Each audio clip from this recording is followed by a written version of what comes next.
नमस्कार मित्रांनो, मी VK digital Marathi कॉर्नरमध्ये आपल्या सर्वांचं स्वागत करतो।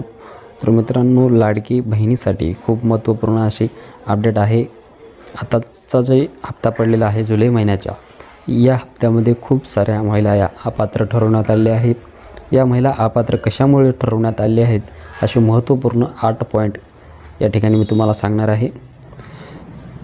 हे पॉईंट कोणते आहेत हे जाणून घेण्यापूर्वी चॅनलवर नवीन असाल तर चॅनलला सबस्क्राईब करायला विसरू नका। चला तर व्हिडिओ सुरू करूयात। तर लाडक्या बहिणींनो, तुमचे अर्ज अपात्र का झाले आहेत त्याच्यासाठी या ठिकाणी महत्त्वाचे असे 8 पॉईंट दिले आहेत।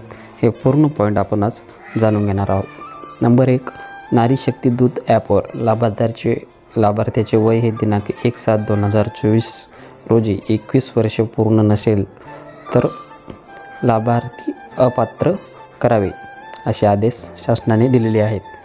तर असे जे लाभार्थी आहेत ते अपात्र होणार आहेत। तसेच वेब पोर्टलवर लाभार्थ्याचे वय दिनांक 30/9/2024 रोजी 21 वर्ष पूर्ण नसल्यास लाभार्थ्यास अपात्र करावे।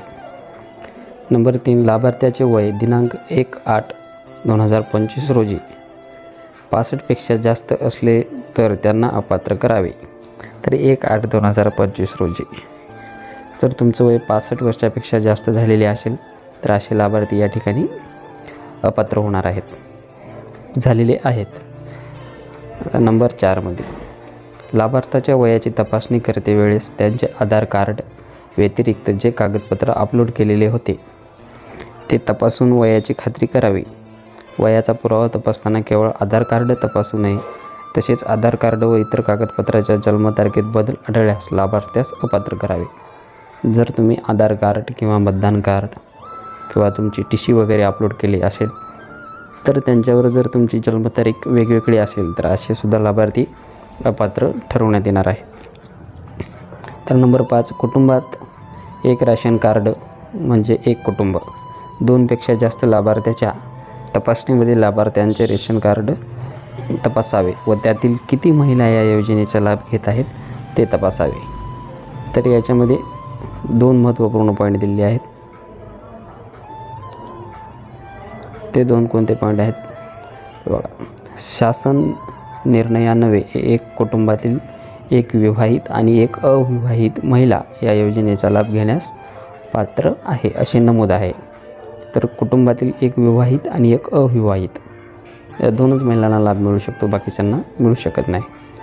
तर माननीय सचिव यांचे ऑनलाईन बैठकीतील सूचनेनुसार एक कुटुंब एक विवाहित आणि एक अविवाहित महिलेपेक्षा जास्त महिला लाभ घेत असतील तर कुटुंबातील सदस्यांना विचारून पात्र किंवा अपात्र ठरवावे। असे कोणाला पात्र करायचं आहे, जर कुटुंबात 4 महिला लाभ घेत असतील तर कोणाला पात्र करायचं आहे आणि कोणाला अपात्र करायचं आहे कुटुंबाला विचारून ठरवावे। याच्यात अजून एक पॉईंट दिलेला आहे महत्त्वाचा। लाभार्थ्यांनी मुख्यमंत्री माझी लाडकी बहीण योजनेचा लाभ चालू केल्यानंतर रेशन कार्डमध्ये बदल केलेला असल्यास जुने रेशन कार्डप्रमाणे कुटुंबातील महिलांची संख्या ग्राह्य धरून अपात्र ठरवण्यात येणार आहे। तर तुम्ही नवीन जरी रेशन कार्ड काढले असले तरी त्याचा या ठिकाणी काही उपयोग होणार नाही। तर या ठिकाणी 6वा पॉईंट आपण पाहणार आहोत। कुटुंबात 2 अविवाहित महिला जर योजनेचा लाभ घेत असतील तर त्यातील एक महिला ही अपात्र आहे। उदाहरणार्थ, एका कुटुंबातील सासू आणि सून अथवा 2 किंवा 2पेक्षा जास्त जावा जर लाभ घेत असतील तर त्यातील एक महिला ही पात्र ठरेल व इतर अपात्र ठरतील। याच्यात दुसरा एक पॉईंट आहे, कुटुंबातील 2 बहिणी लाभ घेत असतील तर त्यातील एक बहीण ही अपात्र ठरेल। लाभार्थी ही व्यक्ती प्रांतातील असेल तर त्यांना देखील वरीलप्रमाणे निकष लागू राहतील।